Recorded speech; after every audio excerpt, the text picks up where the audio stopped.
ng luho. Pero bakas naman ng lungkot sa mukha mo. Minsan napapaisip ako, aanin mong lahat ng yaman kung miserable naman ang buhay mo. Para kang nakatira sa gintong kulungan. At anong gusto mong palabasin? Na kapag mahirap, mas masaya ang buhay? Ikaw nga tong desperado maghanap. Ikaw nga tong desperado maghanap ng trabaho. At nagpumilit sa posisyong hindi ka naman nababagay para lang magkapera, di ba? Hindi naman sa ganon. At oo, miserable din ang buhay namin dahil mahirap lang kami. Yung halos maranasan namin na wala nang maisaing. Malungkot yun, boss.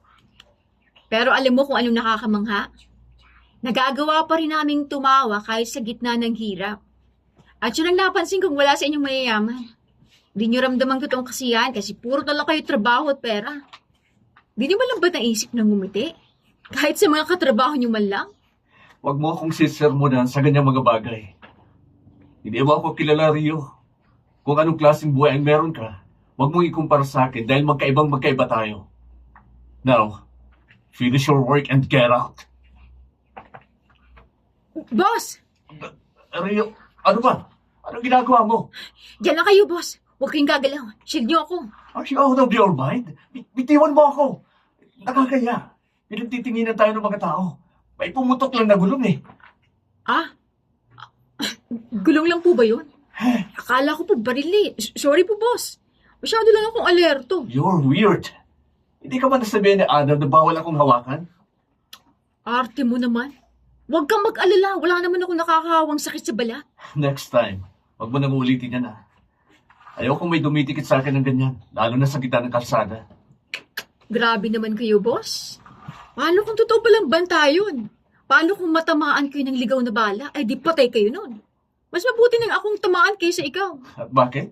Kung ikaw ang mamatay, paano ka na at ang pamilya mo? Naku, boss. Okay lang yun.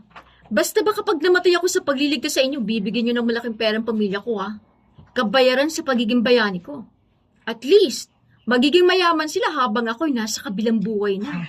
You're unbelievable. Pero parang ang iniisip mo hanggang sa huling hininga mo. Siyempre naman, boss. Praktikal lang. Pero seryoso. Ayaw niyo ba talaga nung yakap ko? Ay, pumasok ka na nga sa loob. Boss! Diyos ko, napasok ba kayo, boss? Damn it. Rio, get some tissues. Anong tissue? Ubarin niyo na yan, boss. Pupunasan ko yan. Eh, wait, Rio, what are you doing? Bakit mo ako inuubaran? Bitiwan mo ang damit ko. Huwag kang gumalaw. Napaso na kayo. Kailangan nating tingnan kung malala ang paso. I can do it myself, Rio. Please stop. Inuubaran mo na ako eh. Ako na nga. Then staring? Ah. O gusto mo pang bilangin kung ilan yan para makasiguro ka? Boss, tinitingnan ko lang po kung nasan yung paso. Siyempre, baka kailangan ng first aid. Mukhang okay lang naman to. Mapula lang ng konti yung bandang tiyan nyo. Really? Bakit parang pati ikaw namumulan na rin ha? Ha? Anong sinasabi nyo dyan, boss? And you know, Rio, mukhang may iba pang napaso sa baba. Pakitingnan mo nga kung malala. Ha? Pati sa baba? Sige po, wait lang. Tingnan ko nga. Oh my! Anong ginagawa niyo dyan, Rio? Okay. Sir Rowan? Sir Adam, Adam, is that what it Oh. looks like? tinitingnan ko lang kung malaki. Madam. Si Madam. Madam Imelda. Tulog na niya kung saan ako. Meron ka pala yun. Basta Madam. At sino naman tong bisita ni Bossing ngayon? Good morning. At sino ka naman? Good morning po, ma'am. Sino po sila? Ako ang lola ni Rowan. And this is her cousin, Cheska. At tinatanong kita, sino ka? Ngayon lang kita nakita rito sa mansion. Ako po si Rio. Bago po akong personal bodyguard at assistant ni Sir Rowan. Ganun pa. At nasaan si Rowan? Nandito ba siya sa bahay? Opo, nandito po siya. Nasa kwarto lang siya, tulog pa ata. Pasok po muna kayo sa loob, madam, at ikaw din, Cheska. Gusto niyo po bang ipagluto ko kayo ng almusal? O baka gusto niyo po ng kape habang naghihintay? No. Thank you. Hindi ako kumakain ng pagkain inihanda ng mga taong hindi ko naman kilala. Tawagin mo na lang si Rowan. Ah, sige po, madam. Late na po kasi siyang nakauwi galing sa opisina kagabi, pero sige po. Aakyat na ako para gisingin siya. Pakisabi po kay Kuya Rowan na nandito si Cheska. Maglalaro po kami. Sige, Cheska. Hintay lang kayo rito sa sala, ha? Aakyat lang ako. Boss! Gising na po kayo. May mga bisita po kayo sa baba. Nandito po si Madam Imelda at ang batang si Cheska. Ano? Nandito si Lola? Bakit hindi mo agad sinabi sa akin? Ngayon lang po sila dumating, boss. At parang nagmamadali po yung lola nyo. Mukhang kailangan kayong makausap kaagad. So, Rowan, kumusta naman ang pagpapatakbo mo sa kumpanya? Balita ko kay Denver ay masyado ka raw nagiging kampante. Ginagawa ko lang ang tama, Lola. Mas mabuti na raw yan. Mas mabuti na ang may maayos na plano kaysa sa pabigla-biglang pagpapalawak ng negosyo. So, anong dinalaw niyo rito ng ganito kaaga? Hindi mo ba naaalala, Apo? Malapit na ang kaarawan mo. Gusto ko lang malaman kung ano ang balak mo. Siguradong maraming investors ang gustong umattend kung magpapaparty ka sa isang hotel. Lola, ayoko ng malaking party.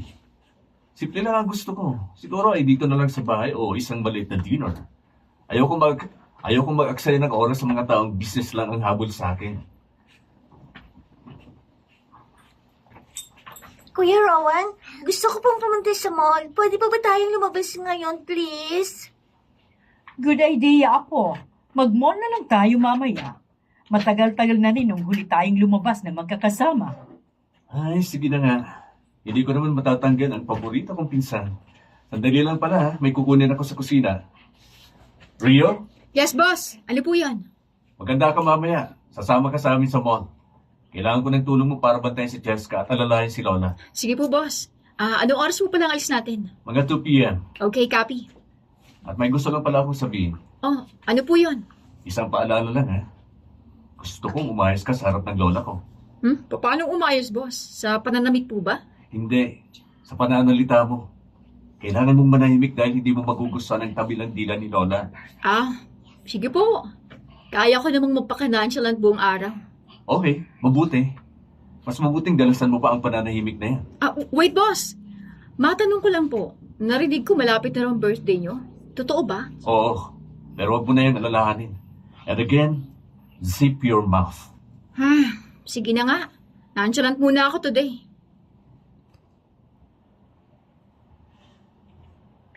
Gaano ka nakatagal na nagtatrabaho sa apo ko? Mag-4 na buwan na rin po, madam. Ganun ba? Nabanggit ka na sa akin ni Adam. Adam. Nabanggit ka na sa akin ni Adam. Nabanggit ka na sa akin ni Adam.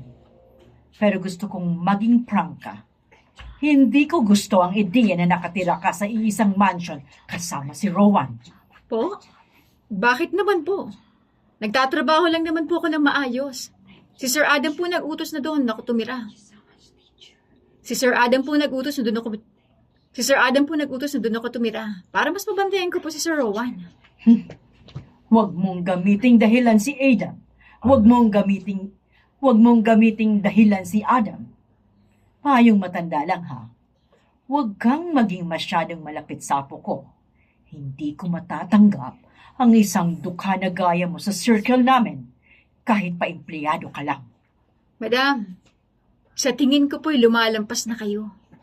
Nagtatrabaho po ako ng marangal. Wala po sa intensyon ko ang landiin ng amo ko o sumiksik sa buhay niyo. May pamilya po akong binubuhay. Gasgas na mga linyang yan sa mga taong katulad mo. Alam mo, noon pa man, marami na akong nasaksi ang mga pobreng babae na pilit sumisiksik sa buhay ng mga mayayaman para lang makaahon sa hirap. Ginagamit nila ang awa o minsan ang pagpapanggap na naninilbihan para makuha ang loob ng target nila. Hindi po ako ganong klase ng babae, ma'am. Siguro po ay mali lang ang kutob niyo sa akin dahil hindi niyo pa po ako kilala. Kung ganon, patunayan mong mali ako. Patunayan mo na hindi ka isa sa mga lintang nakapaligid sa apo ko. Dahil sa oras na makita kong may ginagawa kang hindi maganda, Ako mismo ang magpapalaya sa'yo.